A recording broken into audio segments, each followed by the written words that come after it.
ආයුබෝවන්. අද අපි සංචාරය කරන්න යන්නේ පෘථුවියේ තියෙන ඉතාමත් අලංකාර නමුත් ඒ තරමටම මාරාන්තික ස්ථාන තුනකටයි. ඔබේ ඊළඟ නිවාඩුව සැලසුම් කරන්න කලින් මේ ස්ථාන ගැන දැනගන්න එක වටිනවා. මොකද මේවා නිකම්ම ස්ථාන නෙමෙයි, මරණයේ නිම්නයන් වගේ. අද වීඩියෝවෙන් අපි බලමු ලෝකයේ මාරාන්තිකම ස්ථාන 3ක් ගැන. වීඩියෝවට යන්න කලින් අපේ ෆ්‍රී ට්‍රිප් channel එක subscribe කරන්න. To the Knowledge Hub.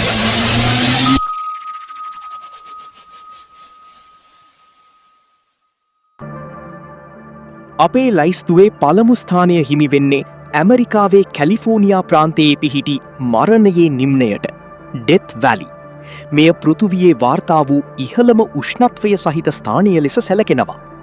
1913 දී මෙහි උෂ්ණත්වය සෙල්සියස් අංශක 56.7ක් ලෙස වාර්තා වුණා.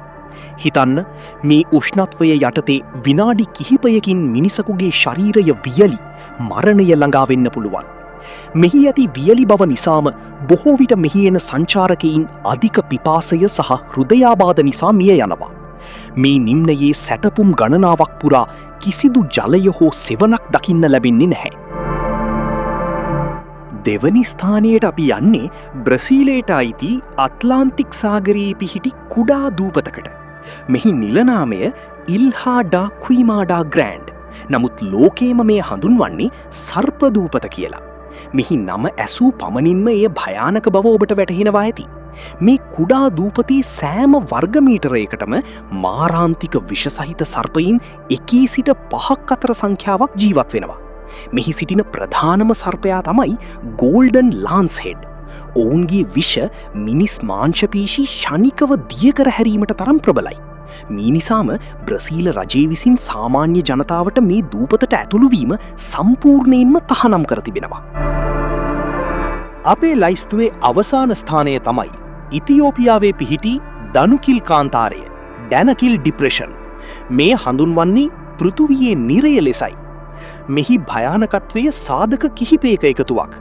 පෘථුවියේ පහත්ම ස්ථානයක් වන මෙහි උෂ්ණත්වය නිරන්තරයෙන් සෙල්සියස් අංශක 50 ඉක්මවනවා. එපමණක් නොවෙයි, මෙහි පොළොව යටින් නිරන්තරයෙන් සල්ෆර් සහ අනිකුත් විෂවායුන් පිටවන නිසා ප්‍රදේශයම අමුතු පෙනෙන තරම් ලස්සන නැති කහ සහ කොළ පැහැති විල්වලින් පිරී පවතිනවා. මේ වායූන් ආශ්වාස කිරීම මිනිස් පෙනහළුවලට ඉතාමත් අහිතකරයි. මේ අමුතු පරිසරය නිසා දනුකිල් කාන්තාරය බොහෝ විට පිටසක්වල ග්‍රහලෝකයක දර්ශනයක් වගේ. සොබාදහම කියන්නේ පුදුමාකාර තැනක්. බැලූ බැල්මට පෙනෙන ලස්සන ඇතුලේ මෙවැනි භයානක දේවලුත් සැඟවිලා තිබෙනවා. ඉතින් මේ ස්ථාන 3 ගැන ඔබ කලින් දැනගෙන හිටියාද? අදහස් පහලින් කමෙන්ට් කරන්න. වීඩියෝව ලයික් කරලා යාළුවන්ට බලන්න ෂෙයා කරන්න. තවත් මෙවැනිම රසවත් වීඩියෝවකින් නැවත හමුවෙමු. සුබ දවසක්.